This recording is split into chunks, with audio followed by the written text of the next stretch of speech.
हानिया, ये दोनों बहुत शर्मिंदा हैं, तुमसे माफी मांगने आए हैं। आप ही रहने देना, बस एक शुगर ही तो थी। इस तरह की शुगर बाद में जाके आदत बन जाती है और ऐसी आदत तबाही का बायस। आप ही हम आइंदा घर से बाहर ही नहीं निकलेंगे। अब चलो बेटा, खड़े हो जाओ, खड़े हो।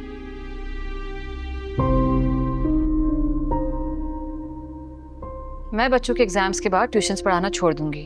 अब तुम लोग दोनों खुद देख लेना कि ये घर कैसे चलेगा और कौन चलाएगा। तो क्या ये पढ़ाई छोड़ दें?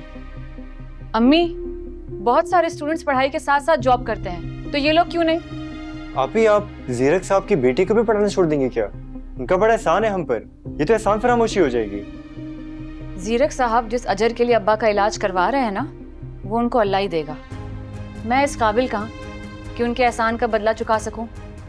अब तुम लोग उसको ये मेरी एहसान फरामोशी समझो या मजबूरी। आप ही, मैं आपको बता रहा हूँ, हम पक्का जॉब करेंगे, हम जॉब करेंगे और आपको शिकायत का मौका कभी नहीं देंगे। बस एक महीना दे दे, हमारे एग्जाम हो जाए, उसके बाद पक्का पक्का मैं बता। ठीक है, तो मैं भी बच्चों के एग्जाम्स तक पढ़ाऊंगी, उसके बाद तुम लोग दोनों देख लेना।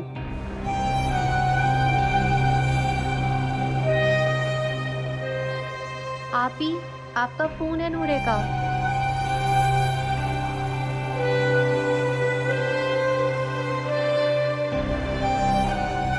नूरे तो बहुत छोटी है, किसे फोन करेगी? जरूर ये जीरक साहब का फोन है।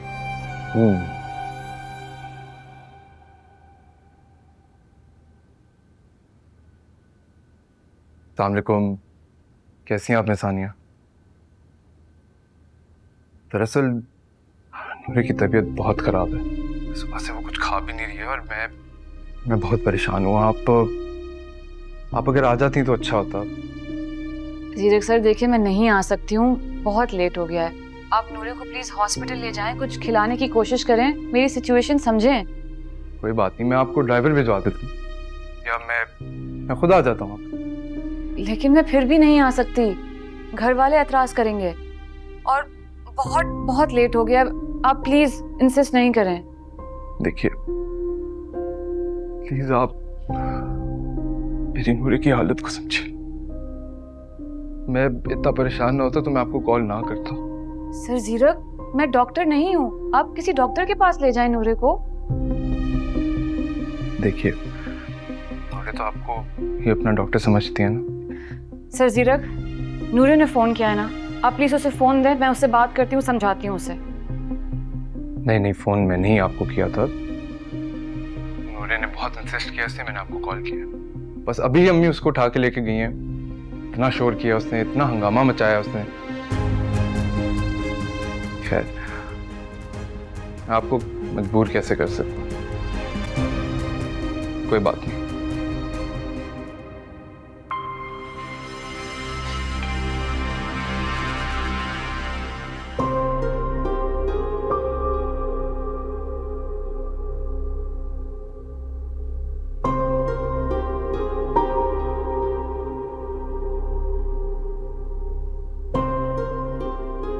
ये तुमने अच्छा नहीं किया। चलो फोन मिलाओ और कहो कि तुम्हारी ड्राइवर भेज दे। अम्मी, मैं इतनी रात को गाड़ी में जाऊंगी तो मोहल्ले वाले क्या कहेंगे? देखो, जीरक साहब ने इंसानियत के नाते तुम पे बड़े एहसान किए हैं, तुम भी इंसानियत दिखाओ, करो फोन। अम्मी आखिर कब तक?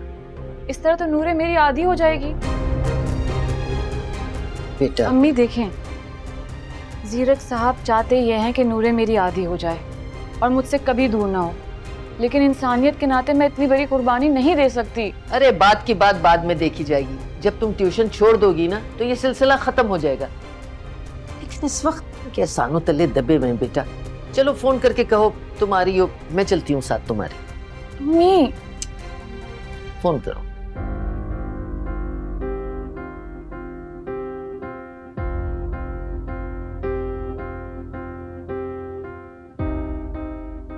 हेलो जीरक सर, आप गाड़ी भिजवा दें, मैं अम्मी के साथ आ रही हूँ।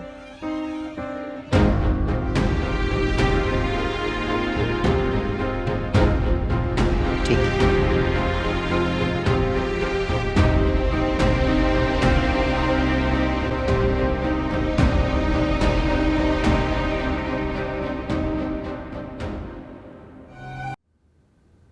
इससे जीरक ये सब कुछ तुम्हें जेब नहीं देता। तुमने झूठ बोलकर हानिया को क्यों बुलवाया? जब वो आएगी और देखेगी कि नूरे बिल्कुल ठीक है तो क्या सोचेगी? समझने दे जो भी उसको समझना है अम्मी। मैं हानिया की ये इनकार कर देने की आदत को ना खत्म कर देना चाहता हूँ। फायदा रिश्ता मांगना है तो डायरेक्ट मांगो ना। ये चूहे बिल्ली का खेल क्यों खेल रहे हो? अम्मी हानिया वो लड़की है जिससे नूरे दिलो जान से प्यार करती है।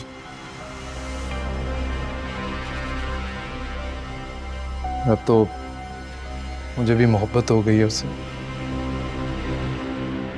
लेकिन मेरे जज्बात का तो कोई असर ही नहीं है उसमें। उल्टा वो किसी और के ख्वाब देख रही है। मैं चाहता हूं कि मैं उसकी आंखों से ये सारे ख्वाब नोच लूं। धोखा दे रहे हो तुम खुद को। ठीक है, मैं जाऊंगी उसकी माँ के पास। अगर उसने हाँ कर दी तो ठीक है, और अगर इनकार किया भूल जाना जिंदगी भर के लिए। ये जिंदगी है, कोई खेल तो नहीं है।